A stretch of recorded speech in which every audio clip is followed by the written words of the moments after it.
안녕하세요. 오늘은 포비상식 교통사고 합의금 형사, 합의금 그리고 뺑소니의 경우 어떤 차이가 있는지 쉽고 재미있게 알려드릴게요.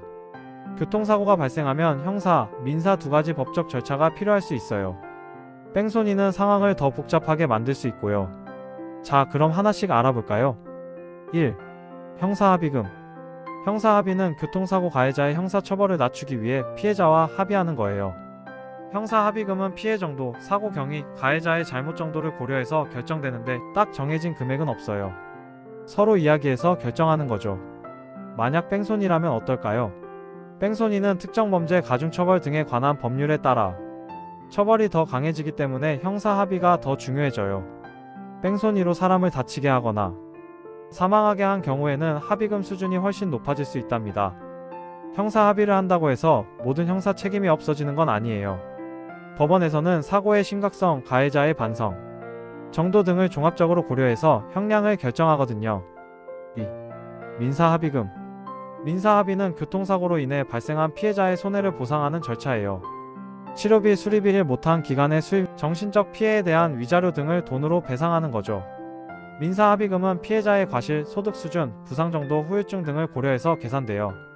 보통 보험회사를 통해 진행되고 법원의 판결이나 화해 권고 결정에 따라 결정될 수도 있어요.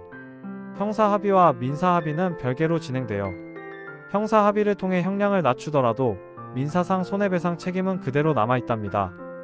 대부분 자동차 보험을 통해 민사상 손해배상이 이루어지지만 보험가입 여부나 약관에 따라 보상 범위가 달라질 수 있다는 점도 기억해주세요. 3. 뺑소니. 뺑소니는 사고를 낸 후 피해자를 돕거나 신원을 확인하지 않고 도망가는 행위를 말해요. 뺑소니는 특정 범죄 가중처벌 등에 관한 법률에 따라 더 무겁게 처벌받게 돼요.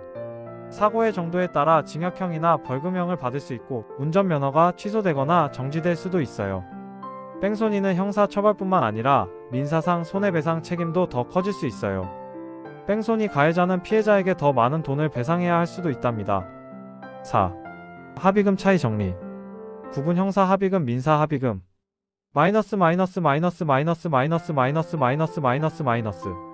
목적 가해자의 형사처벌 감경, 피해자의 손해보상.